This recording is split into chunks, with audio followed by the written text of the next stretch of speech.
దశలు, growth stages అన్నమాట. అంటే ఏదైనా ఒక దేశంలో వృద్ధి అనేది ఏ ఏ స్టేజెస్ గుండా వెళ్తుంది అనే అంశాలను ఇప్పుడు మనం చూద్దాం. ఈ వృద్ధి దశలలో మనకు ప్రధానంగా 2 సిద్ధాంతాలు ఉన్నాయి. ఆ 2 సిద్ధాంతాలను మనము పరికించి చూస్తే ఒక దేశంలో ఆర్థిక అభివృద్ధి అనేది ఏ విధంగా ముందుకెళ్తుంది అనేది మనం గమనించవచ్చు అన్నట్టు. సో ఈ వృద్ధి దశల్లో మిగులు విలువ సిద్ధాంతం, ఈ మిగులు విలువ సిద్ధాంతాన్ని ప్రతిపాదించిన వ్యక్తి కారల్ మార్క్స్. ఈ కారల్ మార్క్స్ మిగులు విలువ సిద్ధాంతంలో ఒక దేశంలో వృద్ధి అనేది ఏ విధంగా చోటు చేసుకుంటుంది అనే విషయాలను వివరించడం జరిగింది. ప్రపంచంలో మంచి పేరు గడించిన గొప్ప కమ్యూనిస్ట్ అన్నమాట. ఈయన 2 గ్రంథాలను కూడా రచిస్తాడు. దాస్ క్యాపిటల్, కమ్యూనిస్ట్ మేనిఫెస్టో అనే 2 గ్రంథాలు రచిస్తాడనమాట. కమ్యూనిస్ట్ మేనిఫెస్టో ఈ 2 చాలా ప్రసిద్ధి చెందిన గ్రంథాలు ప్రపంచంలో. ఈ దాస్ క్యాపిటల్ అయితే కమ్యూనిజానికి బైబుల్ లాంటిదని చెప్తారు. ఈయన ప్రపంచ ప్రసిద్ధి చెందిన గొప్ప తత్వవేత్త. ఈయన ఆర్థికపరమైన విషయాలను చరిత్రతో లింకప్ చేసి వివరించిన మొట్టమొదటి వ్యక్తి అన్నమాట. అంటే ఒక దేశంలో ఉన్న ఆర్థికపరమైన అంశాలు చారిత్రక క్రమంలో ఎలా పరిణామం చెందుతూ చివరికి ఎటువంటి స్టేజెస్కు లేదా ఎటువంటి స్టేజ్ అనేది అవతరిస్తుంది అనే విషయాలను ఈయన అజ్యూమ్ చేసి చెప్పడం జరిగింది. ఆ వివరణే మనము మిగులు విలువ సిద్ధాంతంగా పేర్కొనడం జరుగుతుందన్నమాట. తన సిద్ధాంతంలోని థీమ్ ఏంటంటే, ఈయన ఏం చెప్తారంటే ఉత్పత్తి ద్వారా లభించే ఆదాయము అనేది ఆ ఉత్పత్తిలో పాలు పంచుకున్న వారికే చెందాలి. కానీ దురదృష్టవశాత్తు ఉత్పత్తిని కొనసాగించే వ్యక్తులు ఆ ఉత్పత్తి విలువ ద్వారా వచ్చే లేదా ఉత్పత్తి ద్వారా వచ్చే ఆదాయాన్ని నామినల్గా అందులో పాలు పంచుకునే వారికి ఇచ్చేసి ఎక్కువ భాగము పెట్టుబడిదారులు దోచేసుకుంటున్నారు. అలా దోచేసుకొని మిగులు విలువను వారే అనుభవిస్తున్నారు అని తన సిద్ధాంతంలో ఆయన వివరించడం జరిగిందనమాట. సో ఆయన సిద్ధాంతాన్ని మనం గమనిస్తే ఈయన వ్యవస్థను ఏ విధంగా వర్గీకరణ చేశాడంటే, ఈయన వ్యవస్థని ఈ విధంగా వర్గీకరణ చేశాడనమాట. వ్యవస్థ ఆరంభంలో ఆదిమ కమ్యూనిజం అనే వ్యవస్థ ఆరంభంలో ఉంటుంది అని చెప్పాడు. తర్వాత 2వ దశ బానిస వ్యవస్థ, 3వ దశ భూస్వామ్య వ్యవస్థ, 4వ దశ పెట్టుబడిదారీ వ్యవస్థ, 5వ దశ సామ్యవాద వ్యవస్థ, 6వ దశ ఆధునిక కమ్యూనిజం ఏర్పడుతుంది అని ఈయన సొసైటీని ఈ విధంగా ఎవాల్యూట్ అవుతుంది అని తన యొక్క వివరణలలో వివరించడం జరిగిందనమాట. ఆయన ఏం చెప్పాడంటే సొసైటీ ఆరంభంలో ఇలాంటి స్టేజ్ ఉండేది అని చెప్పేవాడు. ఆదిమ కమ్యూనిజం అంటే అర్థం ఏమిటంటే, సొసైటీ ఆరంభంలో ఉత్పత్తి కారకాలన్నీ అక్కడ నివసిస్తున్న సమాజం చేతిలో ఉండేవి. అంటే ప్రజలందరి చేతిలో ఉత్పత్తి కారకాలు ఉండేవి. అందరూ సమిష్టిగా కష్టపడి పనిచేసేవారు. వచ్చిన ఉత్పత్తిదారు వచ్చిన ప్రతిఫలాలను అందరూ వారి వారి పరిమాణం మేరకు పంచుకుంటూ సుఖశాంతులతో ఎటువంటి భావద్వేషాలు లేకుండా కష్టపడి పనిచేస్తూ వచ్చిన ప్రతిఫలాన్ని అందరూ సమానంగా పంచుకుంటూ జీవించేవారు ఆదిమ సమాజ ఆవిర్భావంలో అని వివరించాడనమాట. అందుకే రూసో కూడా మనకు చెప్తాడు, గో బ్యాక్ టు నేచర్ అని, ప్రకృతికి తరలిపోదామంటే. అంటే సమాజం ఆవిర్భవించినప్పుడు ఎటువంటి అసమానతలు, ద్వేషాలు, కొట్లాట్లు, పోట్లాట్లు, ఇరుకులు, ఇబ్బందులు ఇవన్నీ ఏం లేవంట. అప్పుడు అందరూ స్వేచ్ఛగా స్వతంత్రంగా కష్టపడి పనిచేయడం, వచ్చిన ప్రతిఫలాన్ని డిస్ట్రిబ్యూట్ చేసుకొని జీవించేవారు అని చెప్పడం జరిగింది. అదే విషయాన్ని కార్ల్ మార్క్స్ కూడా సమాజ ఆరంభంలో ఉత్పత్తి కారకాలన్నీ ప్రజలందరి చేతుల్లో ఉండే, అందరూ సమిష్టిగా కష్టపడేవాడు, సమిష్టిగా కష్టపడిన తర్వాత వచ్చే ప్రతిఫలాలను అందరూ సమానంగా అనుభవిస్తూ మంచి సుఖవంతమైన సౌఖ్యమైన జీవితం జీవించేవారు అని ఆయన చెప్పడం జరిగిందనమాట. తర్వాత ఈ దశ కొనసాగుతున్న క్రమంలో ఈ ఉత్పత్తి విషయంలో ప్రత్యేకీకరణ ప్రారంభమైంది. అంటే ఉత్పత్తి అలా కొనసాగే క్రమంలో కొంతమంది వ్యక్తులు మంచి నైపుణ్యం గడించి వస్తు సేవలు నాణ్యమయంగా తయారు చేసే స్టేజ్కి రావటం జరిగింది. అంటే మంచి నాణ్యతను కనబరిచే వస్తువులను సృష్టించగలిగే ప్రత్యేకీకరణను వారు ఆరంభించే అవకాశం పొందుకోవటం జరిగింది రెండవ దశలో. అదే బానిస దశ. ఈ దశలో అలా కొంతమంది వ్యక్తుల చేతిలోకి ఉత్పత్తి కారకాలు అనేవి వెళ్ళిపోవటం జరిగింది. వారు ఆ ఉత్పత్తిలో నైపుణ్యం గడించడం, ప్రత్యేకీకరణ సాధించడం, ఉత్పత్తిని బాగా పెంచటం, అలాగ ఉత్పత్తిని పెంచేందుకు కావలసిన హంగులన్నీ వారిని ఏర్పాటు చేసుకోవడం జరిగింది. ఆ దశలో వారు తమ ఉత్పత్తిని మెరుగ్గా, విజయవంతంగా, ఇంకా ప్రాస్పరస్గా కొనసాగించేందుకు వారు కొందరి సహాయాన్ని తీసుకోవడం జరిగింది. వారే బానిసలు. బానిస వ్యవస్థ అనేది ఆరంభమైంది అంటాడు. అంటే సమాజంలో కొంతమంది ఉత్పత్తి కారకాలను తమ స్వాధీనంలోకి తీసుకున్న తర్వాత ఆ ఉత్పత్తి కారకాలను ఉపయోగించి మంచి ఉత్పత్తిని సృష్టించే క్రమంలో వారికి కొంతమంది అసిస్టెంట్స్ అవసరమైంది. ఆ అసిస్టెంట్స్ అనేది బానిసల రూపంలో వారు పొందుకోవటం జరిగింది. అలా బానిస వ్యవస్థ అనేది ప్రారంభమవటం జరిగింది. బానిసలు ఉత్పత్తి కారకాల యజమానులకు సేవ చేస్తూ వారి అభివృద్ధికి పాటుపడుతూ ఉండేవారు అని కార్ల్ మార్క్స్ వివరించడం జరిగింది. ఈ విధంగా బానిస వ్యవస్థ అనేది ఎస్టాబ్లిష్ అయింది. ఈ బానిస వ్యవస్థ కొనసాగుతున్న క్రమంలో ఇంకా ఈ ఉత్పత్తి కారకాల యజమానులు తర్వాత కాలంలో ఏమయ్యారంటే ఈ ఉత్పత్తిలో ప్రత్యేకీకరణ సాధించి మంచి ఉత్పత్తిని సృష్టించి మంచి లాభాలను గడించి వారు ఇంకా ల్యాండ్ లార్డ్స్గా, భూస్వాములుగా తయారైపోవటం జరిగింది. ఉత్పత్తి కారకాలపైన పూర్తి యాజమాన్యం, ఆధిపత్యం వహించి వారు మంచి సౌండ్ పార్టీస్గా పరిణామం చెందటం జరిగింది. ఎవరిని ఉపయోగించుకొని? ఈ బానిసలను ఉపయోగించుకొని. ఈ విధంగా బానిసలను ఉపయోగించుకొని భూస్వాములు అనేవారు తయారయ్యారు. ఈ భూస్వాములు ఉత్పత్తి కారకాలన్నింటినీ తమ అధీనంలో ఉంచుకొని విరివిగా లాభాలను గడించే స్టేజ్కి రావటం జరిగింది. వారు భూమిపైన హక్కును పొందుకొని ఉత్పత్తి అంతటిని తమ అధీనంలో ఉంచుకునే స్టేజ్కి రావటం జరిగింది. ఆ విధంగా భూస్వామ్య వ్యవస్థ అనేది ఆరంభమైంది అని చెప్పాడు. ఈ విధంగా భూస్వామ్య వ్యవస్థ ఆరంభమైన తర్వాత ఈ భూస్వాములు ఏం చేశారు? ఉత్పత్తి కారకాల మీద ఆధిపత్యం చెలాయించి మంచి ఉత్పత్తి సృష్టించి ఎక్కువగా లాభాలు గడించడం జరిగింది. ఆ విధంగా గడించిన లాభాలను వీరు ఇంకా ఇతరత్ర పెట్టుబడి వనరులుగా తరలించే వర్గంగా తయారవటం జరిగింది. వారే పెట్టుబడిదారులు. ఈయన చెప్పిన ఈ యొక్క వ్యవస్థలలో ఈ పెట్టుబడిదారు వ్యవస్థ గురించి ఆయన ఎక్కువగా వివరించడం జరిగింది. ఆయన ఏం చెప్తారంటే, సమాజ పరిణామంలో పెట్టుబడిదారి వ్యవస్థ అనేది ఆరంభమైంది.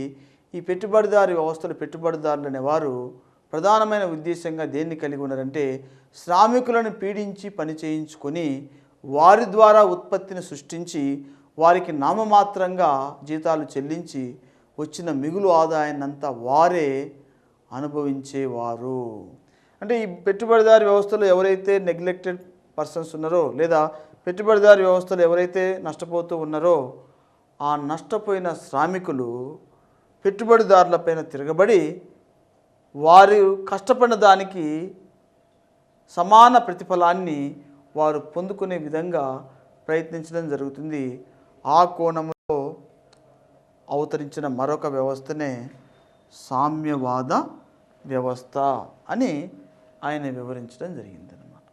ఈ విధంగా పెట్టుబడిదారి సమాధులపైన శ్రామికులు ఒక రాజ్యాన్ని ఎస్టాబ్లిష్ చేసుకోవడం జరుగుతుంది. ఎందువల్లంటే ఈ పెట్టుబడిదారులు అనేవారు శ్రామికులను దోపిడీ చేసి వారికి అందాల్సిన ప్రతిఫలాన్ని అందించకుండా కేవలం నామమాత్రంగా ఎంతో ఇచ్చేసి మిగిలిన ఆదాయాన్నంతా వీరు పొందుకొని భోగాలను అనుభవిస్తూ సమాజంలో పేరు ప్రఖ్యాతులు కలిగిన గొప్ప నాయకులుగా చలామణి అవటం జరుగుతుంది. అటువంటి స్థితిలో ఒరిజినల్గా కష్టపడిన శ్రామిక వర్గం ఈ స్థితిని గ్రహించి ఈ పెట్టుబడిదారులను మనుగడ నుంచి తొలగించేసి వీరే రాజ్యాధికారాన్ని పొందుకొని ఆ రాజ్యాధికార ఆధ్వర్యంలో ఉత్పత్తిని, పంపిణీని టేకప్ చేసి తద్వారా వారు పడిన కష్టానికి అనుగుణంగా ప్రతిఫలాన్ని పొందే స్టేజ్ని పొందుకోవటం జరుగుతుంది. దాన్ని సామ్యవాద దశ అని కార్ల్ మార్క్స్ వివరించడం జరిగింది. ఆ విధంగా పెట్టుబడిదారు సమాధాలపైన సామ్యవాదం అనేది జనిస్తుంది అని కార్ల్ మార్క్స్ తన యొక్క వివరణలో పేర్కొనడం జరిగింది. ఆ విధంగా సామ్యవాద వ్యవస్థ ఏర్పడిన తర్వాత ఇలా కొంతకాలము జరిగిన తర్వాత ఇంకా ఉత్పత్తి కారకాలు అన్నీ కూడా శ్రామికుల యొక్క అధీనంలోకి వచ్చేస్తాయి. అలా శ్రామికుల అధీనంలోకి ఎప్పుడైతే రావటం జరుగుతుందో ఇంకా రాజ్యం యొక్క అవసరం కూడా ఉండదు. ప్రజలే లేదా శ్రామికులే కష్టపడుతున్నారు, పని చేసుకుంటారు, వచ్చిన లాభాలను వారే పొందుకుంటారు. తద్వారా వారిని నియంత్రించే ఒక యంత్రాంగం అనేది కూడా అవసరం ఉండదు. అలాంటి స్టేజ్ని వారు చివరిగా పొందుకుంటారు. అదే ఆధునిక కమ్యూనిజం లేదా అడ్వాన్స్డ్ కమ్యూనిజం అంటాడు. ప్రపంచంలో ఆర్థికపరమైన విషయాలను చరిత్రతో లింకప్ చేసి వివరించిన మొట్టమొదటి గొప్ప రాజకీయవేత్తగా మరియు ఫిలాసఫర్గా ఈయన పేర్కొనడం జరుగుతుంది. ఈ విధంగా సమాజం అనేది పరిణామం చెంది ఈ స్టేజ్కి రావటం జరుగుతుంది అని తన యొక్క వివరణలో వృద్ధి విధంగా చోటు చేసుకుంటుంది అని చెప్పటం జరిగింది. దీన్ని మనము కార్ల్ మార్క్స్ యొక్క మిగులు విలువ సిద్ధాంతం అంటాం. ఈ సిద్ధాంతంలో మనం కొన్ని అంశాలను గమనించవచ్చు అన్నమాట. అందులో సివిఎస్ సి అంటే కాన్స్టాంట్ క్యాపిటల్, దీన్ని స్థిర మూలధనము అంటాం. మూలధనాలు రెండు రకాలుగా ఉంటాయి, స్థిర మూలధనము, చర మూలధనము అని. సో వి అంటే వేరియబుల్ క్యాపిటల్, సి అంటే సర్ప్లస్ వాల్యూ, మిగులు విలువ అంటాం. సో మూలధనాన్ని మనం రెండు రకాలుగా వర్గీకరణ చేస్తాం, స్థిర మూలధనము, చర మూలధనము అని. స్థిర మూలధనం అంటే భూములు, భవనాలు, యంత్రాలు, యంత్ర పరికరాలు, వీటన్నిటిని మనం ఏమంటామంటే స్థిర మూలధనము, ఫిక్స్డ్ క్యాపిటల్ అంటాం. అలాగే వేరియబుల్ క్యాపిటల్ అంటే ముడి పదార్థాలు, శ్రామికులకు ఇచ్చే వేతనాలు, వీటన్నిటిని చర మూలధనముగా పిలవటం జరుగుతుంది. ఈ రెండింటి ఆధారంగానే స్థిర మూలధనం, చర మూలధనం ఆధారంగానే ఉత్పత్తి చేయడానికి వీలుంటుందన్నమాట. కాబట్టి ఉత్పత్తిలో స్థిర మూలధనం పాలు పంచుకుంటుంది, చర మూలధనం పాలు పంచుకుంటుంది అని ఆయన యొక్క వివరణలో మనం గమనించవచ్చు. శ్రామికులు కష్టపడి సంపాదించిన ఆదాయం శ్రామికులకే చెందాలి. కానీ దురదృష్టవశాత్తు శ్రామికుల చేత కష్టం చేయించుకొని వారి ద్వారా వచ్చిన ఉత్పత్తి ద్వారా వచ్చిన ఆదాయాన్ని పెట్టుబడిదారులు పొందుకుంటున్నారు. నామమాత్రంగా శ్రామికులకు వేతనాలు ఇస్తున్నారు. కానీ ఆ స్థితి అనేది కాలాంతరంలో తొలగిపోవటం జరుగుతుంది. ఎందుకంటే నష్టపోతున్న శ్రామికులు ఊరిక ఉండరు, వారు పోరాటం చేసి పెట్టుబడిదారు సమాధులపైన సామ్యవాదాన్ని ఎస్టాబ్లిష్ చేస్తారు. కాబట్టి పెట్టుబడిదారులారా జాగ్రత్త, కష్టపడిన వారికి రావాల్సిన ప్రతిఫలాన్ని వారికి ఖచ్చితంగా అప్పచెప్పాలా అనే ఉద్దేశాన్ని ఆయన ఈ సిద్ధాంతంలో తెలియజేసినట్టుగా మనం గమనించవచ్చు.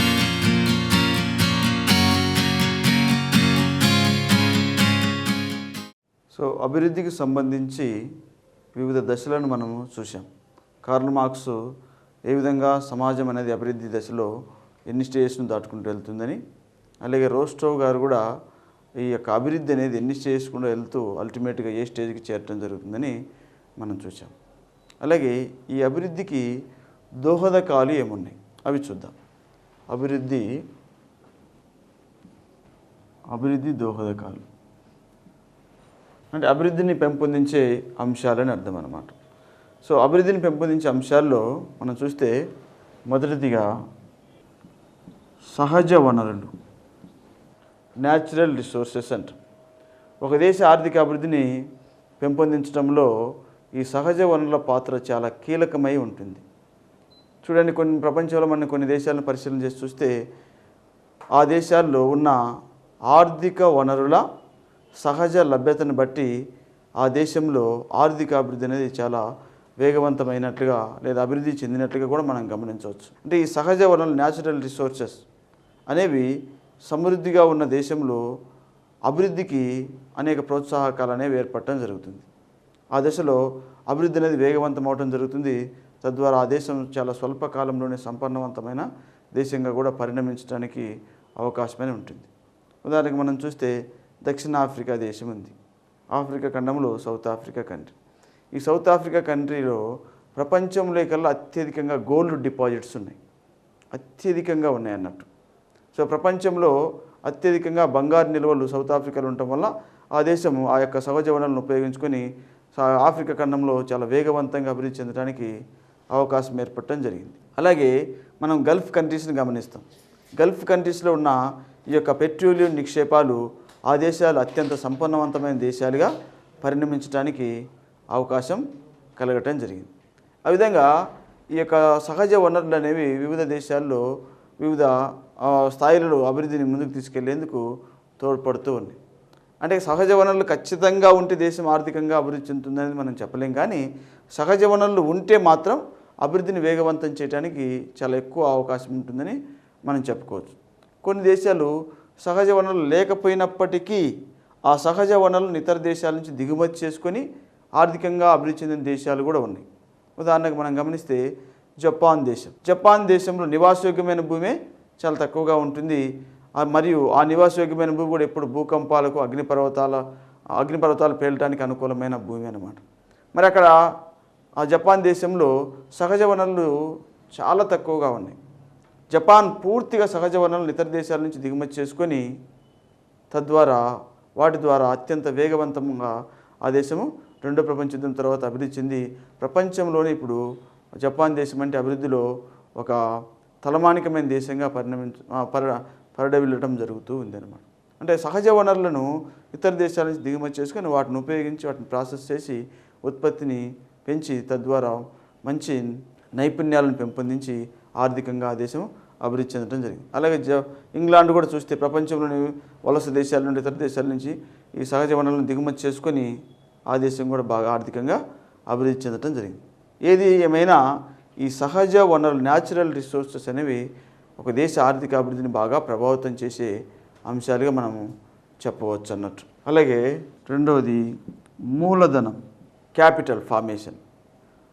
దేశాన్ని ఆర్థికంగా అభివృద్ధి చేసేందుకు మూలధనం పాత్ర కూడా చాలా ఎక్కువగా ఉంటుందన్నమాట. ఏ దేశంలో అయితే పుష్కలంగా మూలధనం ఉంటుందో ఆ దేశంలో ఎక్కువ పెట్టుబడి వనరులు ప్రవహించడానికి అవకాశం ఉంటుంది. అంటే క్యాపిటల్ ఫార్మేషన్ ఎక్కువగా ఉన్నప్పుడు ఆటోమేటిక్గా పెట్టుబడి అనేది చాలా వేగవంతంగా ముందుకెళ్ళడానికి అవకాశం ఉంటుంది. ఎప్పుడైతే పెట్టుబడి వేగవంతంగా ముందుకెళ్ళడానికి అవకాశం ఉంటుందో ఉత్పత్తి కూడా వేగవంతంగా ముందుకెళ్ళడానికి అవకాశం ఉంటుంది. తద్వారా ఉద్యోగ అవకాశాలు సృష్టించబడి ప్రజల యొక్క ఆదాయ స్థాయిలు పెరిగి మరలా వారి ఆదాయ స్థాయిల వలన ఒక సైడు వినియోగం పెరిగి ఒక సైడు పొదుపు పెరిగి, వినియోగమేమో వస్తు సేవల డిమాండ్ను పెంచుతుంది, పొదుపు ఏమో పెట్టుబడిని పెంచి అల్టిమేట్గా ఆర్థిక అభివృద్ధి అనేది ఇంకా ఒక సైకిల్ లాగా వేగవంతంగా ముందుకెళ్లేందుకు అవకాశం అనేది ఉంటుంది. అందుకే చాలామంది ఆర్థికవేత్తలు కూడా ఈ దేశం ఆర్థికంగా అభివృద్ధి చెందేందుకు ఈ పెట్టుబడి వనరులను కూర్చుకోవడం అనేది చాలా ప్రాముఖ్యమైన అంశంగా వారు చెప్పడం జరిగిందనమాట. భారతదేశంలో కూడా ఈ పెట్టుబడి వనరులను మూలధనాన్ని ఇన్వెస్ట్ చేసేందుకు ఎక్కువగా ప్రభుత్వం కృషి చేస్తూ ఉంది. ఈ విధంగా పెట్టుబడి లేదా మూలధనము అనేది ఒక దేశంలో విస్తరించడం ద్వారా ఏమవుతుందంటే ఆ దేశంలో ఆర్థిక అభివృద్ధి అనేది వేగవంతం అవటం జరుగుతుంది. అందుకే రోస్టో కూడా మనకు అభివృద్ధి దశలో ప్లవన దశ అని చెప్తారు. ఈ ప్లవన దశలో వృద్ధి రేటు 10% వరకు సమకూరాలంటే ఆ దేశంలో పుష్కలమైన మూలధనం అనేది ఎస్టాబ్లిష్ చేయబడాలా అని చెప్పడం జరుగుతుంది. అలాగే రగ్నార్ నర్క్షే అనే ఆర్థికవేత్త కూడా తన సిద్ధాంతంలో సంతులిత వృద్ధి సిద్ధాంతంలో ఒక మాట చెప్తాడు. ఏం చెప్తాడంటే వెనుకబడిన దేశాల్లో పేదరిక విషవలయం అనేది ఉంటుంది. ఆ పేదరిక విషవలయాన్ని ఛేదించాలంటే ఖచ్చితంగా దాన్ని ఛేదించేందుకు తగినంత మూలధనం అనేది ఆ దేశంలో అవసరం ఉంటుంది. అలా మూలధనానికి ఎస్టాబ్లిష్ చేయగలిగితే ఆ దేశంలో ఈ పేదరిక విషవలయాలు ఛేదించబడి ఆర్థిక అభివృద్ధి అనేది చోటు చేసుకుంటుంది అని ఆయన చెప్పడం జరిగింది. అలాగే ఇంకా దేశంలో సుస్థిరమైన వృద్ధి రేటు అనేది కొనసాగించబడాలంటే ఎప్పటికప్పుడు పుష్కలంగా ఈ యొక్క మూలధనం అనేది అవసరం అవటం జరుగుతుంది. ఈ మూలధనము ప్రధానంగా రెండు మార్గాల ద్వారా వస్తుంది. ఒకటి దేశీయ మూలధనము, రెండు విదేశీ మూలధనం. దేశీయ మూలధనం అంటే ఒక దేశంలోనే ఆ దేశ ప్రజలు సమకూర్చే మూలధనం అన్నమాట. దేశంలో పొదుపును ప్రధానంగా సమకూర్చే రంగం ఒకటి ఉంటుంది. దాన్ని మనం కుటుంబ రంగము అంటాం. ప్రీవియస్గా కూడా గ్రూప్ 2లో క్వశ్చన్ అడిగాడు. దేశంలో పొదుపును ఎక్కువగా సమకూర్చే రంగం ఏంటి అని. కుటుంబ రంగం, హౌస్ హోల్డ్ సెక్టార్ అంటాం. ఈ హౌస్ హోల్డ్ సెక్టార్లో ఉన్న ప్రజలు లేదా కుటుంబ రంగంలోని ప్రజలు పొదుపును కలిగి ఉండటం జరుగుతుంది. ఆ పొదుపు అంతా ఏ విధంగా పరిణమించడం జరుగుతుందంటే పెట్టుబడిగా పరిణమించడం జరుగుతుంది. అందుకే saving is always equal to investment అంటాం. ఆ విధంగా దేశంలోని ప్రజలు చేసే పొదుపు అనేది పెట్టుబడిగా మారుతుంది. ఆ విధంగా పెట్టుబడి అనేది ఉత్పత్తిని జనరేట్ చేస్తుంది, ఉత్పత్తి ఉద్యోగితను జనరేట్ చేస్తుంది, ఉద్యోగిత జీవన ప్రమాణాన్ని జనరేట్ చేస్తుంది. వీటన్నిటి వలన వనరులు అనేవి ఉపయోగంలోకి వచ్చేస్తాయి. వేస్ట్గా పడి ఉన్న వనరులు అనేవి ఉపయోగంలోకి రావడానికి వీలవటం జరుగుతుంది. ఆ విధంగా మూలధనం అనేది దేశీయంగా దేశంలోని ప్రజలు, వ్యక్తులు, సంస్థలు, అలాగే బడా పారిశ్రామికవేత్తలు వీరందరూ మూలధనాన్ని సమకూర్చి తద్వారా పెట్టుబడి వనరులను ప్రోత్సహించేందుకు ఒక దేశంలో అవకాశం ఉంటుంది. అలాగే రెండవ సోర్సు మూలధన సమకూర్పులో విదేశీ మూలధనము. విదేశాల నుంచి కూడా మనం మూలధనాన్ని సమకూర్చుకోవడం జరుగుతుంది. ఇప్పుడు భారతదేశంలో దేశీయ మూలధనం తక్కువగా ఉండటం వలన విదేశీ మూలధనాన్ని మనం ఎక్కువగా ప్రోత్సహిస్తూ ఉన్నాం. వాటిని మనము ఎఫ్డిఐల రూపంలో, ఎఫ్ఐఐల రూపంలో విదేశీ మూలధనాన్ని మనం సమకూర్చుకుంటూ ఉన్నాం. Foreign direct investment, foreign institutional investment, ఈ రూపాల్లో మనము మూలధనాన్ని భారతదేశంలోకి ఆహ్వానిస్తూ ఉన్నాం. దీన్నే క్యాపిటల్ అక్యుములేషన్ అంటాం. ఈ విధంగా విదేశాల నుంచి వచ్చే మూలధనం ద్వారా భారతదేశంలో ఉత్పత్తి అనేది పెరగడానికి అవకాశం ఉంటుంది. ఉత్పత్తి పెరిగినప్పుడు ఆటోమేటిక్గా ఉద్యోగ అవకాశాలు పెరుగుతాయి. తద్వారా దేశం ఆర్థికంగా అభివృద్ధి చెందడానికి వీలవటం జరుగుతుంది. అందుకే ప్రస్తుతం భారతదేశం ఈ విదేశీ పెట్టుబడులను ఆకర్షించే విధంగా చాలా ప్రయత్నాలు చేస్తూ ఉంది. ఈ విధంగా మూలధనం అనేది దేశీయ మూలధనంగా విదేశీ మూలధనంగా సమకూర్చబడి దేశంలో ఆర్థిక అభివృద్ధిని వేగవంతం చేసేందుకు ఇక్కడ అవకాశం అనేది ఏర్పడుతూ ఉంటుంది అన్నట్టు. తర్వాత మూడవది జనాభా. జనాభా కూడా అభివృద్ధిని పెంపొందించే కారకాల్లో ఒకటిగా చెప్పుకోవచ్చు. జనాభా వలన చెడు ఫలితాలు ఉన్నాయి, మంచి ఫలితాలు ఉన్నాయి. అయితే ఈ జనాభాలో మంచి ఫలితాలు మనం చూస్తే ఒక దేశంలో ఉన్న జనాభా మంచి శక్తి సామర్థ్యాలు కలిగిన వ్యక్తులై ఉండి ఆ దేశ అభివృద్ధిని కాంక్షించే వ్యక్తులై ఉన్నట్లయితే ఆ జనాభా ఆ దేశానికి ఆర్థికంగా అభివృద్ధిని పెంపొందించేందుకు ప్రధాన కారకం అవటం జరుగుతుంది. మనకు జనాభాలో డెమోగ్రాఫిక్ డివిడెండ్ అని ఉంటుంది. 15 సంవత్సరాల నుండి 64 సంవత్సరాల వయస్సు కలిగిన వారిని ఏమంటారంటే డెమోగ్రాఫిక్ డివిడెండ్ అంటారు. డెమోగ్రాఫిక్ డివిడెండ్ అంటే ఈ ఏజ్ గ్రూప్లో ఉన్న ప్రజలు శక్తి సామర్థ్యాలు కలిగి పని చేయటానికి అర్హత కలిగిన ప్రజలుగా మనం చెప్పవచ్చు. వీరి ద్వారా ఉత్పత్తి ఉద్యోగిత అనేది సమకూర్చబడేందుకు అవకాశం ఉంటుంది. కాబట్టి ఈ వయసులోని వర్గం వారు కష్టించి పని చేసినట్లయితే ఆ దేశాన్ని ఆటోమేటిక్గా అభివృద్ధి చేయడానికి వీలవటం జరుగుతుంది. అందుకే మనం చూస్తే జపాన్ లాంటి దేశాల్లో, కొరియా లాంటి దేశాల్లో ఉన్న, చైనా లాంటి దేశాల్లో ఉన్న జనాభాను చూస్తే ఆ దేశ జనాభా ఆ దేశ ఆర్థిక అభివృద్ధికి ఎంతో విధంగా తోడ్పడుతుందని మనం గమనించవచ్చు. ఆ విధంగా జనాభా అనేది అభివృద్ధిని పెంపొందించే అంశాల్లో ఒకటిగా కూడా మనము చెప్పుకోవచ్చు. అలాగే ఉత్పాదకత. ఉత్పాదకత అంటే అర్థమే ఉత్పత్తికి ఉత్పాదకతకు ఉన్న వేరియేషన్ ఏంటంటే ఉత్పత్తిని యూనిట్స్ ప్రకారం డివైడ్ చేసి చెప్తే వచ్చేదే ఉత్పాదకత. అంటే మొత్తం ఉత్పత్తిపై నెంబర్ ఆఫ్ యూనిట్స్. ఉదాహరణకు ఒక 10 ఎకరాల్లో ఒక 100 బస్తాల ధాన్యం ఉత్పత్తి చేయబడింది అనుకుందాం. 10 ఎకరాల్లో 100 బస్తాల ధాన్యం ఉత్పత్తి చేయనప్పుడు ఎకరాకి ఎన్ని బస్తాల ధాన్యం ఉత్పత్తి చేయబడింది? 10. అంటే ఆ విధంగా మొత్తం ఉత్పత్తిపై నెంబర్ ఆఫ్ యూనిట్స్ని మనం డివైడ్ చేయగా వచ్చిందని ఉత్పాదకత అంటాం. అయితే ఏ దేశంలో అయితే ఉత్పాదకత అనేది చాలా ఎక్కువగా ఉంటుందో ఆ దేశం ఆర్థికంగా అభివృద్ధి చెందడానికి చాలా ఎక్కువగా వీలు ఉండటం జరుగుతుంది అన్నమాట. ఇప్పుడు మనం చూస్తే అభివృద్ధి చెందిన దేశాల్లో ఈ ఉత్పాదకత లేదా ప్రాడక్టివిటీ చాలా ఎక్కువగా ఉంటుంది. అంటే అక్కడ సృష్టించే ఆ ఉత్పత్తి అనేది యూనిట్స్గా మనం కంపేర్ చేసినప్పుడు చాలా ఎక్కువగా ఉంటుంది. భారతదేశంతో మనం పోల్చి చూస్తే అభివృద్ధి చెందిన దేశాల్లో జరిగే ఉత్పత్తి చాలా ఎక్కువగా ఉంది అన్నట్టు. ఇంకా పర్టికులర్గా వ్యవసాయ రంగంలో కూడా భారతదేశం వ్యవసాయ ప్రధాన దేశం అయినప్పటికీ తక్కువ వ్యవసాయ రంగ ప్రాధాన్యత కలిగిన దేశాల్లో కూడా వ్యవసాయ ఉత్పత్తులు మన భారతదేశం కంటే చాలా అబ్నార్మల్గా ఎక్కువగా ఉన్నాయి. ఇప్పుడు మనం చూస్తే వరి విషయంలో ఈజిప్ట్ మనకంటే ఎన్నో రెట్లు ఉత్పత్తి చేస్తూ ఉంది. అలాగే పత్తి విషయంలో చైనా మన దేశం కంటే చాలా ఎక్కువ ఉత్పత్తిని చేస్తూ ఉంది. అలాగే మొక్కజొన్న ఉత్పత్తిలో మన దేశం కంటే అమెరికా చాలా ఎక్కువ రెట్లు ఉత్పత్తి చేస్తూ ఉంది. అలాగే ఆస్ట్రేలియా, ఇంకా ఇజ్రాయిల్ ఇలాంటి దేశాలను మనం పరిశీలిస్తే అక్కడ ఉత్పాదకత అనేది చాలా ఎక్కువగా ఉంది. మన దేశాన్ని పరిశీలించి చూస్తే అంటే అక్కడ వారు వనరులను చాలా సంపూర్తిగా వినియోగించుకొని వాటి ద్వారా వచ్చే ఆ అవుట్పుట్ను పరిపూర్ణంగా వారు సాధించగలుగుతూ ఉన్నారు. అందువలన ఉత్పాదకత అనేది చాలా ఎక్కువగా అక్కడ చోటు చేసుకోవడం వలన ఆ దేశాలు వేగవంతంగా అభివృద్ధి చెందేందుకు అక్కడ వీలు అనేది ఏర్పడటం జరిగింది అన్నట్టు. అలాగే మానవ మూలధనం, ఈ మానవ మూలధనం మనము హ్యూమన్ రిసోర్సెస్ కింద కూడా చెప్పడం జరుగుతుంది అన్నమాట. ఈ మానవ మూలధనం అనేది ఎక్కువగా ఉన్నప్పుడు ఆ దేశంలో అభివృద్ధి అనేది చాలా వేగవంతం అవటం జరుగుతుంది అన్నమాట. ఇప్పుడు చూడండి, అమెరికా లాంటి దేశాల్లో మానవ మూలధనం అనేది చాలా ఎక్కువగా పర్ఫెక్ట్గా ఎఫెక్టివ్గా ఉంది అన్నట్టు. అందుకే ఆ దేశం చాలా వేగవంతంగా అభివృద్ధి చెందడం మరియు ఎక్కువ అభివృద్ధి ఫలాలను అక్కడ మనం చూడటం గమనించడం జరుగుతుంది అన్నమాట. అంటే ఈ మానవ మూలధనం వలన ఏమవుతుందంటే ఉత్పత్తి మరియు ఉత్పాదకత రెండు పెరగడానికి అవకాశం ఉంటుంది. తద్వారా ఆ దేశము వేగవంతంగా అభివృద్ధి చెందేందుకు అవకాశం ఉంటుంది అన్నమాట. మానవ మూలధనం అంటే ఏం లేదు, నైపుణ్యం కలిగిన వ్యక్తులు ఒక పనిలో మంచి ఉత్పత్తిని ఉత్పాదకతను సృష్టించటము అని.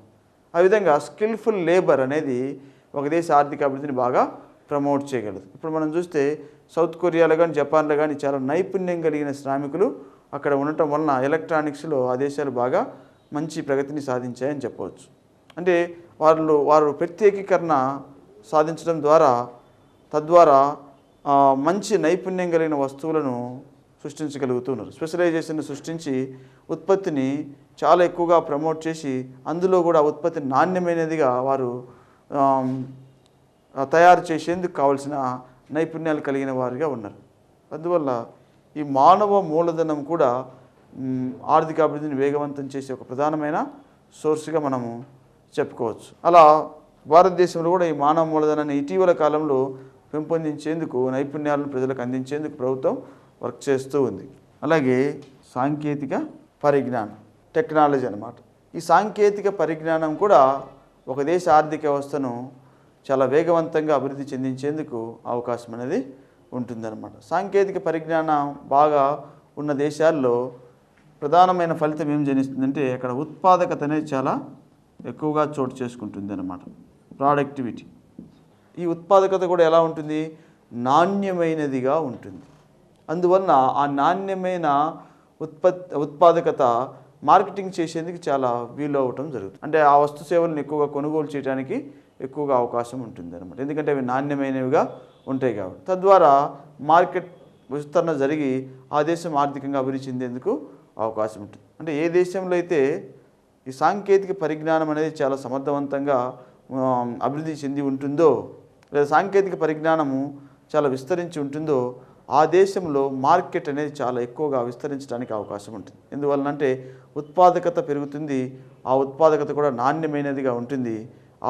ఆ ఉత్పాదకతను ప్రపంచ దేశాల్లో మార్కెటింగ్ చేసి తద్వారా ఆదాయ వనరులను అభివృద్ధి చేసుకునేందుకు అవకాశం అనేది ఉంటుంది. అందువల్ల మనము ఈ సాంకేతిక పరిజ్ఞానాన్ని కూడా మనము అభివృద్ధికి చాలా దోహద శక్తిగా మనం చెప్పవచ్చు. ఇప్పుడు చూస్తే కొన్ని మనం పర్టికులర్గా జపాన్ దేశం ఎలక్ట్రానిక్స్కి బాగా ప్రసిద్ధి, అలా జర్మనీ దేశం మెకానికల్ ఇంజనీరింగ్ ఐటమ్స్కు బాగా ప్రసిద్ధి. అట్లా కొన్ని పర్టికులర్ దేశాలు మోనోపొలి సాధించాయన్నమాట. కారణం ఏంటంటే అక్కడ ఉన్న టెక్నాలజీ అనేది చాలా ఎక్కువగా మనం గమనించవచ్చు. అలాగే ఇజ్రాయెల్ దేశం వ్యవసాయ రంగంలో మంచి అడ్వాన్స్గా ముందుకు వెళ్తూ ఉంది. కారణం ఏంటంటే అక్కడ టెక్నాలజీ అనేది చాలా ఎక్కువగా అందుబాటులోకి రావటం వలన ఆ అడ్వాన్స్ టెక్నాలజీ ఆ దేశాలను బాగా వేగవంతంగా అభివృద్ధి చేసేందుకు ప్రధానంగా తోడ్పడుతూ ఉంది అన్నట్టు.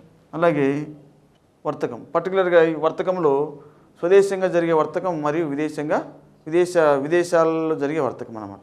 ఒక దేశంలో ఆ దేశం ఎక్కువగా వస్తు సేవలను సృష్టించి వర్తక వ్యాపారాలను చేయగలుగుతున్నట్టయితే ఆటోమేటిక్గా ఎక్కువ ఆదాయాన్ని గడించేందుకు అవకాశం అనేది ఉంటుందన్నమాట. తద్వారా ఆ వస్తు సేవలను ఇతర దేశాలకు కూడా ఎగుమతి చేయడానికి వీలవటం జరుగుతుంది. ఉదాహరణకు మనము వర్తక వ్యాపారాల విషయంలో బాగా అభివృద్ధిని సాధించి తద్వారా మనము ఈ విదేశీ వర్తకాన్ని కనుక ప్రోత్సహించినట్లయితే ఆ విదేశీ వర్తకం ద్వారా ఎగుమతుల్ని కూడా మనము ఎక్కువగా చేయగలిగినట్లయితే ఆటోమేటిక్గా విదేశీ ఆదాయం అనేది మన దేశానికి రావడానికి అవకాశం ఉంటుంది. ఆ విధంగా విదేశీ వ్యాపారము, విదేశీ వర్తకము ప్రధానంగా ఆ దేశాన్ని ఎక్కువగా అభివృద్ధి చేసేందుకు తోడ్పడుతుంటుంది. అందుకే ఆడమ్ స్మిత్ అనే ఆర్థికవేత్త కూడా చెప్తాడు, ఈ విదేశీ వర్తకం అనేది ఆ దేశాల ఆర్థిక అభివృద్ధిని పెంపొందించే కారకాల్లో ఒకటి అని చెప్తారు. అందుకే ఆయన విదేశీ వర్తకం యొక్క ప్రాధాన్యతను వివరిస్తూ నిరపేక్ష లాభ సిద్ధాంతాన్ని కూడా చెప్పడం జరుగుతుందన్నమాట. అందులో ఒక దేశంలో మోనోపొలి కలిగిన ఐటమ్స్ను బాగా ఉత్పత్తి చేసి ఆ దేశానికి కొరతగా ఉన్న వనరులను ఇతర దేశాల్లో మోనోపొలి కలిగిన దేశం నుండి వాటిని దిగుమతి చేసుకున్నట్లయితే ఇరు దేశాలకు ప్రయోజనకరం అని చెప్పడం జరిగింది. ఆ విధంగా ఈ వర్తకం అనేది బాగా విరివిగా విస్తరించినప్పుడు దేశం ఆర్థికంగా అభివృద్ధి చెందగలదు. ఒక దేశం ఎగుమతులను ఎక్కువగా సృష్టించగలిగినప్పుడు ఆ దేశం ఆర్థికంగా అభివృద్ధి చెందగలదు. ఇప్పుడు మనం చూస్తే ప్రపంచంలో చైనా విదేశీ వ్యాపారంలో చాలా ఎక్కువ పాత్రను కలిగి ఉంది. అలాగే అమెరికా కూడా ఎక్కువ పాత్రను కలిగి ఉంది. ఎక్కువగా చైనా దేశం ఇతర దేశాలకు వస్తువులను ఎగుమతి చేస్తూ తద్వారా ఎక్కువ ఆదాయాన్ని గడిస్తూ ఉంది అన్నమాట. ఆ విధంగా వర్తకం అనేది కూడా ఒక దేశ ఆర్థిక వ్యవస్థను పెంపొందించే కారకం. అలాగే అక్షరాస్యత, లిటరసీ అనేది కూడా దేశ ఆర్థిక అభివృద్ధిని పెంపొందించే ఒక ప్రధానమైన కారకంగా చెప్పుకోవచ్చు. మనం గమనిస్తే ప్రపంచంలో అభివృద్ధి చెందిన దేశాలన్నింటిలో కూడా అక్షరాస్యత ఎలా ఉంటుందంటే చాలా ఉన్నత స్థితిలో ఉంటుంది. అక్షరాస్యత 100% అక్షరాస్యత ఉంటాం, 90% అబోవ్ అక్షరాస్యత ఉంటాం మనం గమనించవచ్చు. అంటే అక్షరాస్యత వలన ఏమేమి కలుగుతుందంటే మంచి జ్ఞానాన్ని పొందుకునేందుకు అవకాశం ఉంటుంది. ఆ జ్ఞానం ద్వారా తను ఒక మంచి మానవ వనరుగా రూపుదిద్దుకునేందుకు అవకాశం ఏర్పడటం జరుగుతుంది. అంతేకాకుండా అక్షర జ్ఞానం వలన వివిధ వసతులను వెతుక్కోవటానికి, సౌకర్యాలను పొందుకోవటానికి, తనకు ఎక్కడ అవకాశం ఉందో అక్కడికి వెళ్ళటానికి అవకాశం అనేది ఉంటుంది. అక్షర జ్ఞానం లేని వారు ఎక్కడ పెడితే అక్కడే అంటే మంచి అభివృద్ధికి అవకాశాలను వారు పొందుకోలేరు. కాబట్టి ఆ దేశాల్లో అక్షర జ్ఞానం తక్కువగా ఉన్న దేశాల్లో అభివృద్ధి కూడా అంతంత మాత్రంగానే ఉంటుంది. అక్షరాస్యత ఎక్కువగా ఉన్న దేశాల్లో ఆటోమేటిక్గా అభివృద్ధి అనేది చోటు చేసుకుంటుంది. కారణం ఏంటంటే ఎక్కడైతే అక్షరాస్యత చాలా ఎక్కువగా ఉంటుందో అక్కడ వనరుల గమనశీలత అనేది చాలా వేగవంతంగా ముందుకెళ్తుంది. రిసోర్స్ మొబిలిటీ అనేది చాలా స్పీడ్గా ముందుకెళ్ళటం జరుగుతుంది. అంటే ఏ వనరుకి ఎక్కడైతే పని దొరుకుతుందో అక్కడికి ఇమీడియట్గా వెళ్ళిపోయి ఉపయోగపడటానికి వీలు కలగటం జరుగుతుంది. ఈ విధంగా వనరుల గమనశీలత అనేది అక్షరాస్యత ద్వారా పెంపొంది తద్వారా ఆర్థిక అభివృద్ధి అనేది వేగవంతమయ్యేందుకు అవకాశం ఉంటుంది. అలాగే అవస్థాపన సౌకర్యాలు కూడా దేశ ఆర్థిక అభివృద్ధిని బాగా వేగవంతం చేసే సోర్స్గా చెప్పవచ్చు. వీటిని మనం SOC అంటాం, సోషల్ ఓవర్హెడ్ క్యాపిటల్, సాంఘిక వ్యవస్థ మూలధనం అని కూడా పిలవటం జరుగుతుంది. ఇవి ఎక్కడైతే చాలా ఎక్కువగా సమర్థవంతంగా ఒక దేశం ఎక్కడైతే మెయింటైన్ చేయడం జరుగుతుందో ఆ దేశం ఆర్థికంగా అభివృద్ధి చెందేందుకు అవకాశం ఉంటుంది అన్నమాట. అంటే ఒక దేశంలో ముఖ్యంగా రవాణా వ్యవస్థ, సమాచార వ్యవస్థ, విద్యుత్ సరఫరా, విద్యా సౌకర్యాలు, వైద్య సౌకర్యాలు ఇవి ఎక్కడైతే ఉన్నతమైన స్థాయిలో అభివృద్ధి పదంలో ఉంటాయో ఆటోమేటిక్గా ఆ దేశంలో ఆర్థిక అభివృద్ధి అనేది చాలా సులువుగా చోటు చేసుకోవడానికి అవకాశం అనేది ఉంటుంది. అంటే ఆర్థిక అభివృద్ధి చోటు చేసుకోవాలంటే ఖచ్చితంగా ఇవి అవసరం అన్నట్టు. సో ఇవి ఎస్టాబ్లిష్ చేయగలిగినట్లయితే ఆర్థిక అభివృద్ధి అనేది వేగవంతంగా ముందుకెళ్లేందుకు అవకాశం అనేది ఉంటుంది. అలాగే విదేశీ సహాయం, ఒక దేశం ఆర్థికంగా అభివృద్ధి చెందే క్రమంలో విదేశీ సహాయం కూడా చాలా ప్రాముఖ్యమైన పాత్రను పోషించడం జరుగుతుంది అన్నమాట. అంటే ఒక దేశము ఆ దేశం ఆర్థికంగా ముందుకు వెళ్ళేందుకు కావాల్సిన అన్ని విధాల సహాయం ఇతర దేశాల నుంచి లభిస్తే ఏమవుతుందంటే ఆ దేశం ఇంకా వేగవంతంగా అభివృద్ధి చెందేందుకు అవకాశం అనేది ఉంటుందన్నమాట. అందుకే చూడండి, రెండో ప్రపంచ యుద్ధం తర్వాత ఈ యొక్క రెండవ ప్రపంచ యుద్ధంలో నష్టపోయిన దేశాలను మళ్ళీ రీకన్స్ట్రక్ట్ చేసే ఉద్దేశంతో పర్టికులర్గా ఆ దేశాల ఆర్థిక అభివృద్ధిని పెంపొందించేందుకు కావాల్సిన విదేశీ సహాయాన్ని పెంపొందించే ఉద్దేశంతో అమెరికా ఆధ్వర్యంలో ఒక నాటో కూటమి అనేది ఏర్పాటు చేయబడి ఆ నాటో కూటమి ఆధ్వర్యంలో దేశం రెండవ ప్రపంచ యుద్ధంలో నష్టపోయిన దేశాలకు తగినంత ఆర్థిక సహాయాన్ని చేసేందుకు ఆ దేశాలు తగిన విధంగా కృషి చేయడం జరిగిందనమాట. ఆ దశలోనే IMFను, ప్రపంచ బ్యాంకును కూడా ఏర్పాటు చేయడం జరిగింది. వీటి ద్వారా ఆర్థికంగా సహాయాన్ని అందించి ఆ దేశాలు ఆర్థికంగా అభివృద్ధి చెందేందుకు అవకాశం కల్పించడం జరిగింది. విదేశీ సహాయం వలన ఒక దేశానికి సాంకేతిక పరిజ్ఞానం అందుతుంది, అలాగే మూలధన ప్రవాహం అనేది కూడా ఏర్పడటం జరుగుతుంది, అలాగే బ్రెయిన్ డ్రైన్ కూడా జరుగుతుంది.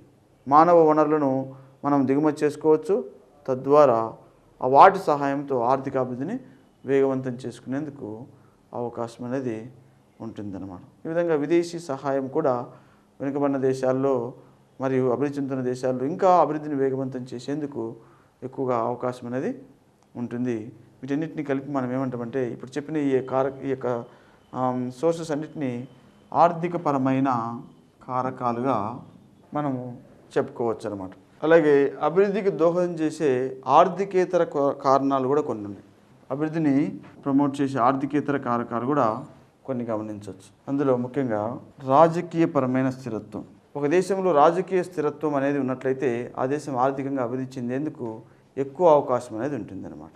అలా కాకుండా రాజకీయంగా ఎప్పటికప్పుడు ప్రభుత్వాలు మారిపోతూ రాజకీయ అనిశ్చితి అనేది ఏర్పడినప్పుడు ఆ దేశం ఆర్థికంగా అభివృద్ధి చెందడానికి అవకాశం ఉండదు. ఎందుకంటే ఇతర దేశాలకు ఆ దేశ ఆర్థిక వ్యవస్థపైన నమ్మకం సన్నగిలటం జరుగుతుంది. మరియు దేశీయంగా ఉన్న అభివృద్ధి కారకాలు కూడా ఉత్సాహంగా పనిచేసేందుకు అవకాశం అనేది ఉండదు. చూడండి, మనం 1991 ప్రాంతంలో భారతదేశం రాజకీయంగా అస్థిరతకు లోనవటం జరిగింది. తద్వారా ఆర్థిక సంక్షోభం కూడా అప్పుడు ఏర్పడటం జరిగింది. అలా ఒక దేశంలో రాజకీయంగా పరిపాలన చేపడుతున్న పార్టీలు తమ అధికారాన్ని సుస్థిర పదంలో ముందుకు నడిపించగలిగినట్లయితే ఆటోమేటిక్గా ఆ దేశం ఆర్థికంగా అభివృద్ధి చెందేందుకు అవకాశం అనేది ఉంటుందన్నమాట. తర్వాత రెండవది ప్రజల దృక్పథం. ప్రజల యొక్క యాటిట్యూడ్ కూడా దేశ ఆర్థిక అభివృద్ధిని ప్రమోట్ చేసే అంశాలు ఒకటిగా చెప్పవచ్చు. అంటే ప్రజలకున్న అభివృద్ధి పట్ల కాంక్ష ఒక దేశాన్ని అభివృద్ధి పదంలో ముందుకు తీసుకెళ్లేందుకు ప్రధానంగా తోడ్పడటం జరుగుతుందన్నమాట. ఉదాహరణకు మనం గమనిస్తే కొన్ని దేశాల ప్రజలను మనం గమనిస్తే ఆ దేశాల్లోని ప్రజల యొక్క దృక్పథం ఎలా ఉంటుందంటే ఆ దేశంలో ఆర్థిక అభివృద్ధిని చాలా వేగవంతం చేయాలా అనే ఉద్దేశమే ఎక్కువగా కనిపించడం జరుగుతుంది. ఇప్పుడు మనము గమనిస్తే జపాన్ దేశంలో ప్రజల యొక్క యాటిట్యూడ్ ఎలా ఉంటుందంటే దేశం కోసం పనిచేయాలా, దేశాన్ని త్వరగా ఆర్థికంగా అభివృద్ధి చేయాలా, దేశాన్ని ప్రపంచంలో ఉన్నత స్థాయిలోకి తీసుకెళ్లాలా అని కష్టించి పనిచేసే తత్వాన్ని వారు డెవలప్ చేసుకోవడం జరిగింది.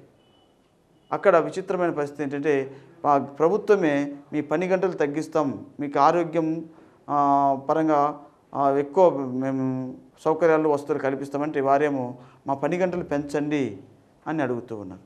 చాలా విచిత్రమైన స్థితి.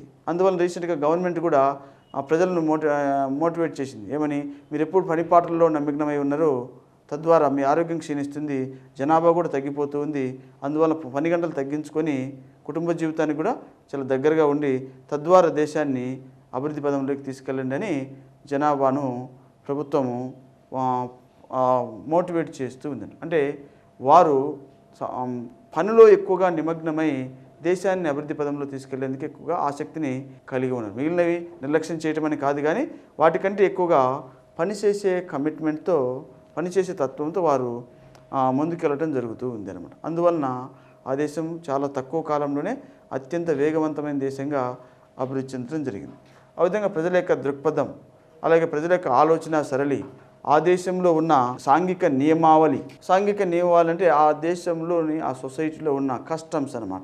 అక్కడ ఉన్న ట్రెడిషన్స్ కావచ్చు, వారి యొక్క సంస్కృతి, సాంప్రదాయాలు, విలువలు, కట్టుబాట్లు, పద్ధతులు, ఇవన్నీ ఆ దేశ ఆర్థిక అభివృద్ధిని ప్రమోట్ చేసేవిగా మనం గమనించవచ్చు అన్నట్టు. అంటే ఆ ప్రజల యొక్క ఆలోచన ధోరణి, వారి యొక్క సంస్కృతి, వారి యొక్క సాంప్రదాయాలు, వారి అనుసరించే విలువలు, అవన్నీ కూడా దేశ ఆర్థిక అభివృద్ధిని ప్రమోట్ చేసేవిగా ఉంటాయి. ఇవి ఆశాజనకంగా ఒక దేశంలోని ప్రజల్లో ఉన్నట్లయితే ఆటోమేటిక్గా ఆ దేశంలో ఆర్థిక అభివృద్ధి అనేది చాలా వేగవంతంగా ముందుకెళ్ళటానికి అవకాశం అనేది ఉంటుందన్నమాట.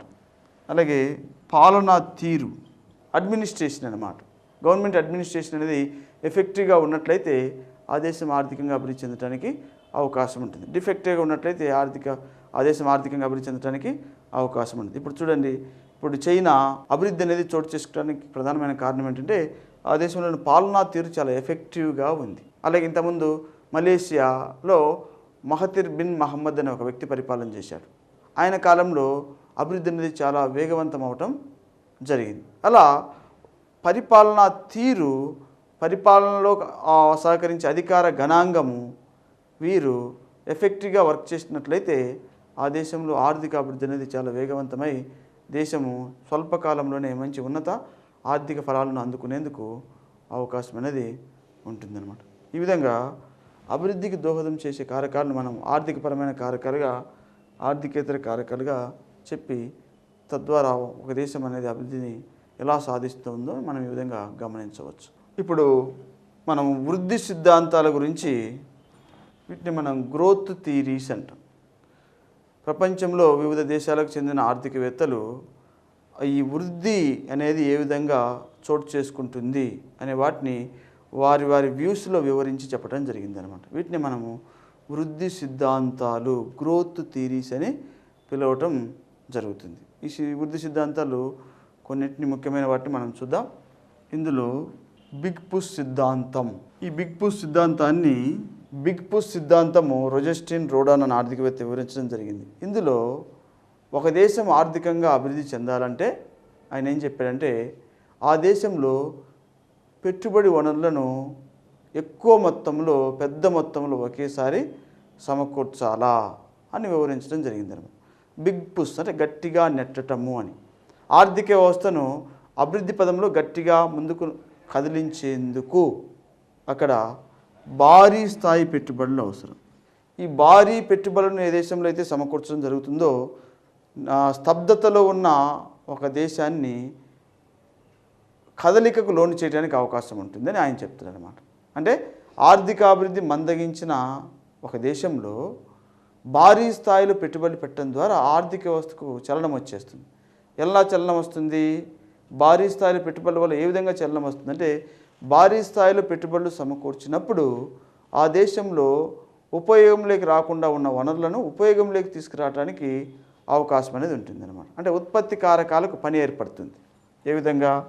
ఉత్పత్తి కారకాలు ఉన్నాయి మనకు: భూమి, శ్రమ, మూలధనం, సాంకేతిక పరిజ్ఞానం, అలాగే వ్యవస్థాపన. వీటిని ఏమంటారంటే ఫ్యాక్టర్స్ ఆఫ్ ప్రొడక్షన్ అంటారు. ఉత్పత్తి కారకాలు అంటారన్నమాట. ఎప్పుడైతే భారీ స్థాయిలో పెట్టుబడులు చేయడానికి అవకాశం ఉంటుందో ఈ భూమి, శ్రమ, మూలధనము, సాంకేతిక పరిజ్ఞానం, వ్యవస్థాపన ఇవన్నీ సమర్థవంతంగా ఉపయోగించబడేందుకు అవకాశం ఉంటుంది. ఒకవేళ ఉపయోగంలోకి రాకుండా ఉన్నట్లయితే ఈ వనరులు అనేవి ఉపయోగంలోకి రావడానికి వీలవటం జరుగుతుంది. తద్వారా ఏమవుతుందంటే ఉత్పత్తి అనేది ప్రమోట్ అవడానికి అవకాశం ఉంటుంది. ఉత్పత్తి ప్రమోట్ అయినప్పుడు ఆటోమేటిక్గా ఉద్యోగ అవకాశాలు సృష్టించబడి ఆ దేశ ప్రజల యొక్క ఆదాయ స్థాయి పెరిగి తద్వారా దేశం అనేది ఆర్థికంగా అభివృద్ధి చెందడానికి వీలవటం జరుగుతుంది.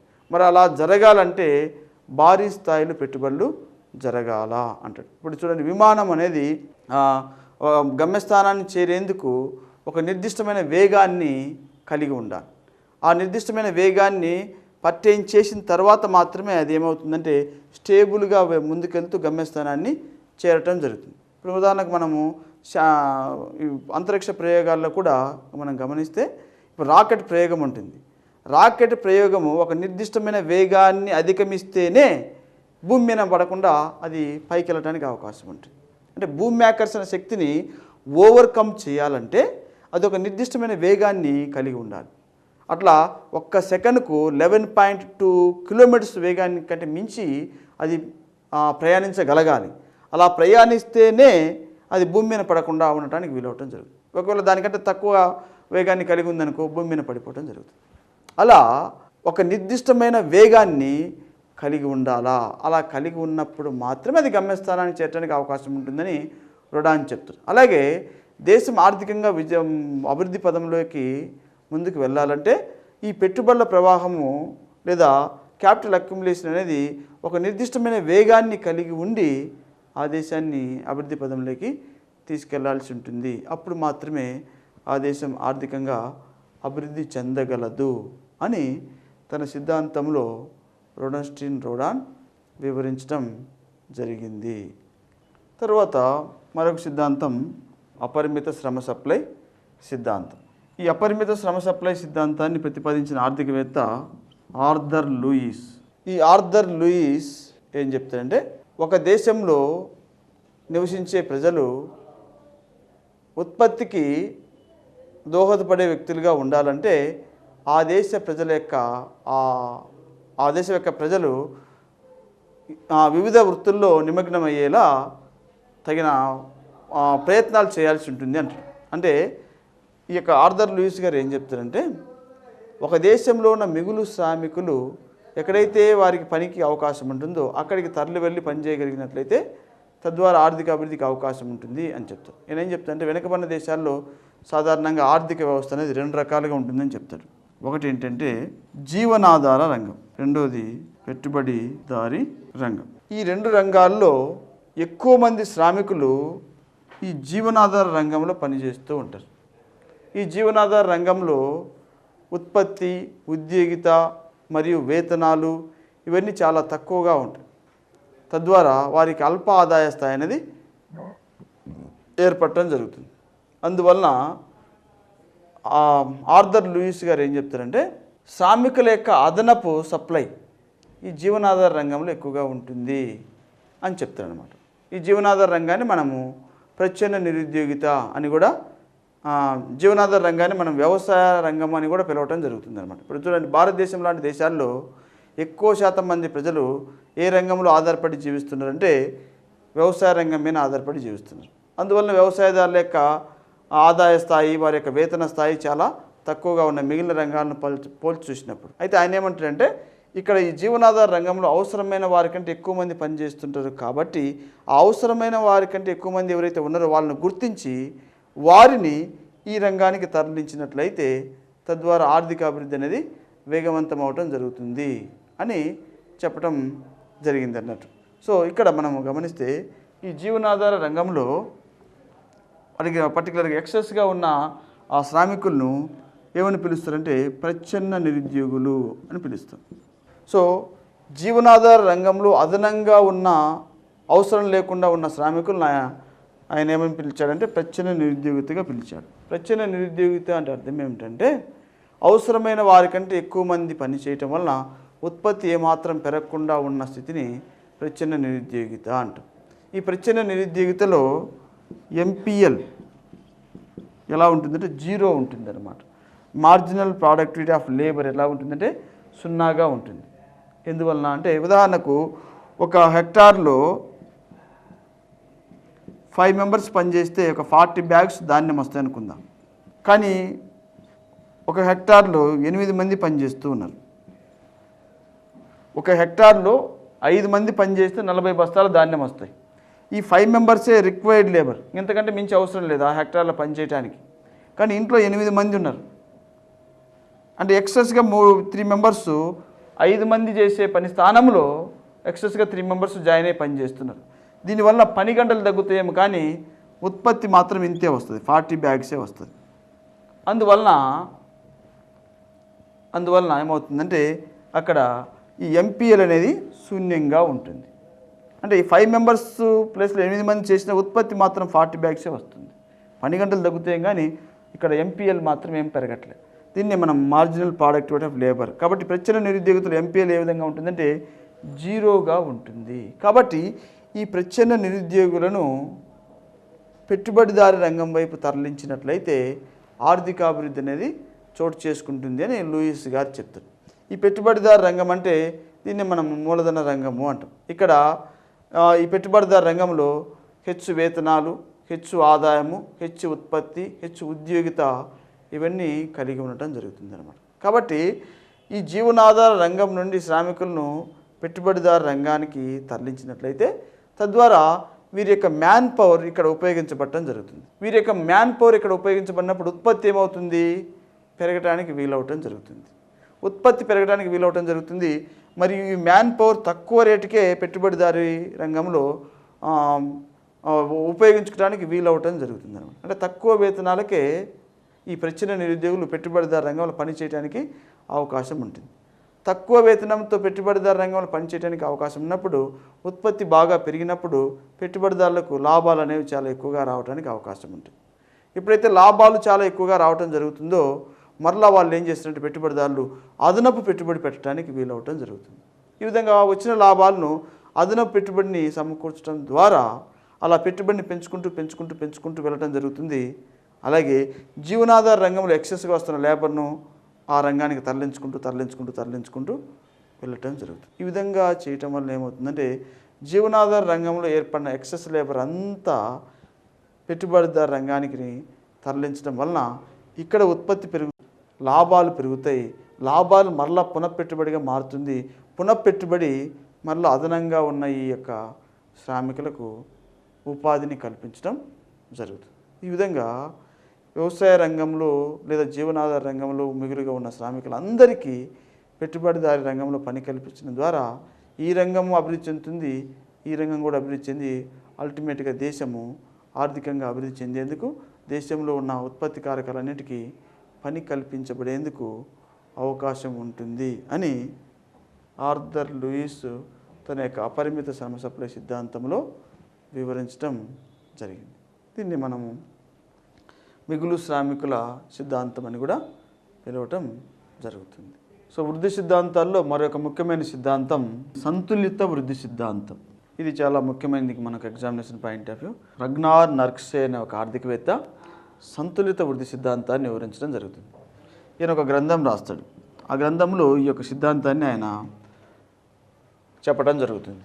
The problems of capital formation in under developed countries అనే గ్రంథంలో ఈ యొక్క సంతులిత వృద్ధి సిద్ధాంతాన్ని ప్రతిపాదించడం జరిగింది. ఈ సంతులిత వృద్ధి సిద్ధాంతాన్ని ప్రతిపాదించేందుకు బేస్ ఏంటంటే బిగ్ పుష్ సిద్ధాంతం. రోడన్స్టీన్ రోడాన్ అనే వ్యక్తి ఈ బిగ్ పుష్ సిద్ధాంతాన్ని వివరించాడని చెప్పాం. ఆ సిద్ధాంతాన్ని బేస్ చేసుకొని సంతులిత వృద్ధి సిద్ధాంతాన్ని రగ్నార్ నర్క్సే వివరించడం జరుగుతుంది. సరే, ఈ సిద్ధాంతంలో నర్క్సే గారు ఏం చెప్తారంటే వెనుకబడిన దేశాలలో ఆర్థికాభివృద్ధి అనేది చాలా తక్కువగా ఉంటుంది. ఆయన ఏం చెప్తారంటే వెనుకబడిన దేశాల్లో ఆయన కొన్ని లక్షణాలు చెప్తారు. వెనుకబడిన దేశాల్లో ముఖ్యంగా తక్కువ సాంకేతిక పరిజ్ఞానం ఉంటుందని, తక్కువ మూలధన వనరులు ఉంటాయని, తక్కువ మానవ మూలధనం, తక్కువ అవస్థాపన సౌకర్యాలు ఉంటాయని కొన్ని పర్టికులర్ లక్షణాలు చెప్పడం జరిగిందనమాట. వెనుకబడిన దేశాల్లో తక్కువ మూలధనము, తక్కువ సాంకేతిక ప్రగతి, తక్కువ అవస్థాపన సౌకర్యాలు, తక్కువ మానవ మూలధనం అంటే మంచి సుశిక్షితులైన జనాభా తక్కువగా ఉండటం, ఇటువంటి కారణాల వలన ఆ దేశాలలో పేదరిక విషవలయాలు చోటు చేసుకుని ఉంటాయి అని చెప్తారు. అందువల్ల ఆ పేదరిక విషవలయాలను ఛేదించాలంటే ఆర్థిక వ్యవస్థలో ఒకేసారి భారీ స్థాయిలో పెట్టుబడులు సమకూర్చాలి అని ఆయన చెప్పడం జరుగుతుందన్నమాట. సో ఈ పేదరిక విషవలయాల గురించి మనం ప్రీవియస్గా చెప్పాం. ఇవి రెండు వైపుల నుంచి ఉంటాయని చెప్పాం. పేదరిక విషవలయాలు డిమాండ్ వైపు నుంచి ఉంటాయి, సప్లై వైపు నుంచి ఉంటాయి. వెనుకబడిన దేశాలు డిమాండ్ వైపు మనం చూస్తే వెనుకబడిన దేశాల్లో ప్రజల ఆదాయాలు అనేవి చాలా తక్కువగా ఉంటాయి. అలా ప్రజల ఆదాయాలు తక్కువగా ఉన్నప్పుడు ప్రజల యొక్క కొనుగోలు శక్తి కూడా తక్కువగా ఉంటుంది. ప్రజల యొక్క కొనుగోలు శక్తి తక్కువగా ఉన్నప్పుడు వస్తు సేవలకు డిమాండ్ ఏమవుతుంది? తక్కువగా ఉంటుంది. వస్తు సేవలకు ఎప్పుడైతే డిమాండ్ తక్కువగా ఉంటుందో పెట్టుబడిదారులు పెట్టుబడి చేయడానికి ఆసక్తి చూపరు. అంటే పెట్టుబడి పరిమాణం అనేది తగ్గిపోవడం జరుగుతుంది. పెట్టుబడి పరిమాణం ఎప్పుడైతే తగ్గిపోవడం జరుగుతుందో మూలధన సంచయనం ఏమవుతుంది? ఆటోమేటిక్గా తగ్గిపోవడం జరుగుతుంది. మూలధన సంచయనం తగ్గిపోయినప్పుడు ఉద్యోగ అవకాశాలు తగ్గిపోవడం జరుగుతుంది. ఉద్యోగ అవకాశాలు తగ్గిపోయినప్పుడు ఆటోమేటిక్గా ఉత్పత్తి కూడా తక్కువగా ఉంటుంది. ఇలా ఒక సర్కిల్ అనేది ఆ దేశంలో డిమాండ్ వైపు నుంచి పనిచేస్తూ ఉంటుంది. దాన్ని డిమాండ్ విషవలయము అని మనం చెప్పుకున్నాం. అలాగే సప్లై వైపు కూడా ఒక విషవలయం పనిచేస్తూ ఉంటుంది. వెనుకబడిన దేశాల్లో ప్రజల యొక్క ఆదాయాలు తక్కువగా ఉంటాయి కాబట్టి వారు పొదుపు చేయటం తక్కువగా ఉంటుంది. ఎందుకంటే వచ్చిన కొద్ది గొప్ప ఆదాయము కొద్ది గొప్ప ఖర్చులకే వినియోగించుకోవడం జరుగుతుంది. తద్వారా పొదుపు అనేది వారిలో తగ్గిపోవడం జరుగుతుంది. ఎప్పుడైతే పొదుపు తక్కువగా ఉంటుందో ఆటోమేటిక్గా పెట్టుబడి ఏమవుతుంది? తగ్గిపోవడం జరుగుతుంది. పొదుపు ఎల్లప్పుడు పెట్టుబడికి సమానంగా ఉంటుంది మనం చెప్పుకున్నాం. అంటే మనం చేసే ప్రతి రూపాయి పొదుపు పెట్టుబడిగా తరలించబడుతూ ఉంటుంది. బ్యాంకుల్లో మనం డిపాజిట్ చేసిన మొత్తం బ్యాంకులు అలా ఉంచారని చెప్పాం, అవి పెట్టుబడిగా తరలి వెళ్తూ ఉంటాయి. అలాగే దేశంలో చేయబడిన పొదుపు ఏ విధంగా మారుతుందంటే పెట్టుబడిగా తరలి వెళ్తుంది. కానీ వెనుకబడిన దేశాల్లో పొదుపు తక్కువగా ఉంటుంది కాబట్టి పెట్టుబడి తక్కువగా ఉంటుంది. పెట్టుబడి ఎప్పుడైతే తక్కువగా ఉంటుందో మూలధన సంచయనం తక్కువగా ఉంటుంది. మూలధన సంచయనం తక్కువగా ఉన్నప్పుడు ఆటోమేటిక్గా ఉత్పత్తి పరిమాణం ఏమవుతుంది? తగ్గిపోవడం జరుగుతుంది. అంటే మూలధన క్యాపిటల్ ఫార్మేషన్ ఎక్కడైతే తక్కువగా ఉంటుందో అక్కడ ఆటోమేటిక్గా ఉత్పత్తి అనేది క్రమంగా తగ్గిపోవడం జరుగుతుంది. ఉత్పత్తి తగ్గిపోయినప్పుడు మరలా ఉద్యోగ అవకాశాలు కోల్పోవడం జరుగుతుంది, లేదా ఉద్యోగ అవకాశాలు తగ్గిపోవడం జరుగుతుంది. ఉద్యోగ అవకాశాలు తగ్గిపోయినప్పుడు వనరులకు పని కలగదు. అంటే మానవ వనరులకు అట్లా పని ఉండదు, భౌతిక వనరులకు పని ఉండదు. తద్వారా వనరులు ఉపయోగం లేక రాకుండా మిగిలిపోయి ప్రజల ఆదాయాలు ఇంకా తగ్గిపోవడం జరుగుతుంది. ఇలా ఒక సైకిల్ అనేది సప్లై వైపు కూడా పనిచేస్తూ ఉంటుంది. ఈ విధంగా ఇలాంటి పేదరిక విషవలయాలు అనేవి వెనుకబడిన దేశాల్లో పనిచేస్తుంటాయి. కాబట్టి ఈ పేదరిక విషవలయాలు ఛేదించాలంటే ఆయన ఏం చెప్తారంటే ఆర్థిక వ్యవస్థలో ఒకేసారి భారీ పెట్టుబడులు అవసరము అని ఆయన వివరించడం జరిగింది అనమాట. అంటే ఆర్థిక వ్యవస్థలో అన్ని రంగాల్లో ఒకేసారి భారీ స్థాయిలో పెట్టుబడులు పెట్టినప్పుడు ఒక రంగం మరొక రంగాన్ని ప్రభావితం చేసి తద్వారా ఆర్థిక అభివృద్ధి అనేది వేగవంతం అవటం జరుగుతుంది. కాబట్టి ఆ దేశాలలో మూలధన వనరులను ఆ దేశాలు సమకూర్చుకొని భారీ స్థాయిలో పెట్టుబడులు అన్ని రంగాల్లో చేయాలా అంటాడు. వ్యవసాయ రంగంలో, పారిశ్రామిక రంగంలో, సేవా రంగంలో ఒక్కసారిగా భారీ పెట్టుబడులు సమకూర్చినప్పుడు ఆర్థిక వ్యవస్థ ఏమంటుంది, స్తబ్దంగా వెనుకబడిన ఆర్థిక వ్యవస్థకు మూమెంట్ వచ్చేస్తుంది. అంటే ట్రైన్ని తీసుకొచ్చి పట్టాలపైన పెట్టారు. ఇప్పుడు ట్రైన్ ఉంది, ట్రైన్ను భూమిపై నుంచి ఎంత నెట్టినా అది కదలదు. కానీ పట్టాలపై ఉంచితే అది సులువుగా వెళ్ళటానికి అవకాశం ఉంటుందన్నమాట, మూమెంట్. అలా స్తబ్దంగా ఉన్న భూమి మీద ఉన్న రైలును పట్టాలపైకి తీసుకొని రావాలంటే ఎంతో ఎక్సర్సైజ్ చేయాల్సి ఉంటుంది. అలాగే స్తబ్దంగా పేదరిక విషవలయాలతో కొట్టుమిట్టాడుతున్న ఆర్థిక వ్యవస్థను అభివృద్ధి దిశలోకి తీసుకొని రావాలంటే భారీ స్థాయిలో ఒకేసారి పెట్టుబడులు సమకూర్చినప్పుడు ఒకదానితో మరొకటి ప్రభావితం చెంది తద్వారా ఆర్థిక అభివృద్ధి అనేది వేగవంతం అవడం జరుగుతుంది. అంటే ప్రాథమిక రంగం పారిశ్రామిక రంగాన్ని, పారిశ్రామిక రంగం సేవా రంగాన్ని ఇన్ఫ్లుయెన్స్ చేసి తద్వారా దేశ ఆర్థిక అభివృద్ధి అనేది ఇమ్మీడియట్గా చోటు చేసుకోవడానికి అవకాశం ఉంటుంది అని ఈయన తన సిద్ధాంతాన్ని వివరించడం జరిగింది. దాన్నే సంతులిత వృద్ధి సిద్ధాంతం అంటాం. ఆ విధంగా ఎప్పుడైతే భారీ స్థాయిలో పెట్టుబడులు పెరిగినప్పుడు మార్కెట్ విస్తృతి పెరుగుతుంది. ఈయన ఏం చెప్పాడంటే వెనుకబడిన దేశాల్లో పేదరిక విషవలయాలు ఉంటాయి కాబట్టి మార్కెట్ పరిమాణం కూడా అల్పంగా ఉంటుంది. మార్కెట్ పరిమాణం అంటే వస్తువుల ఉత్పత్తి తక్కువగా ఉంటుంది, డిమాండ్ కూడా తక్కువగా ఉంటుంది.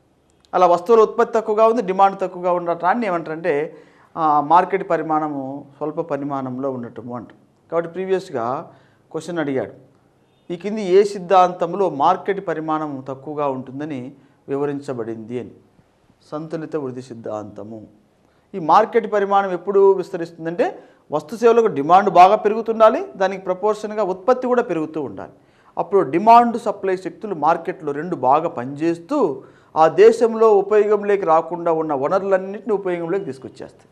ఎప్పుడైతే ఉపయోగంలోకి రాకుండా వనరులన్నీ ఉపయోగంలోకి వచ్చేస్తాయో ఆటోమేటిక్గా దేశం ఆర్థికంగా అభివృద్ధి చెందుతుంది.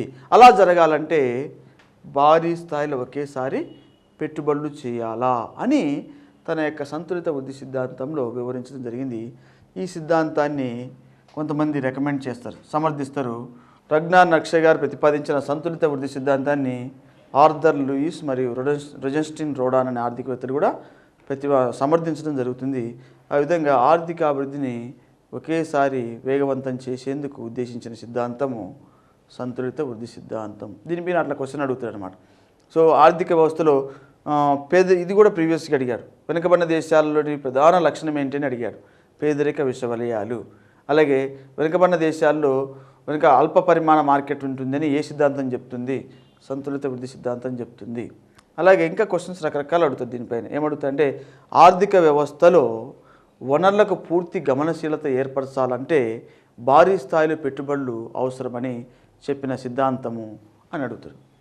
సంతులిత వృద్ధి సిద్ధాంతము. లేదా స్తబ్దంగా ఉన్న ఆర్థిక వ్యవస్థకు ఒక కదలిక సృష్టించేందుకు భారీ స్థాయిలో పెట్టుబడులు అవసరమని చెప్పిన సిద్ధాంతము సంతులిత వృద్ధి సిద్ధాంతము. ఆర్థిక వ్యవస్థలో ఒక రంగంతో మరొక రంగము ప్రభావితం చెంది తద్వారా ఆర్థికాభివృద్ధిని వేగవంతం చేసేందుకు ఉద్దేశించిన సిద్ధాంతము సంతులిత వృద్ధి సిద్ధాంతము. ఇట్లా రకరకాలుగా క్వశ్చన్స్ అడగడానికి అవకాశం అనేది ఉంటుంది. ఈ విధంగా రగ్నార్ నక్షే సంతులిత వృద్ధి సిద్ధాంతాన్ని వివరించడం జరిగింది.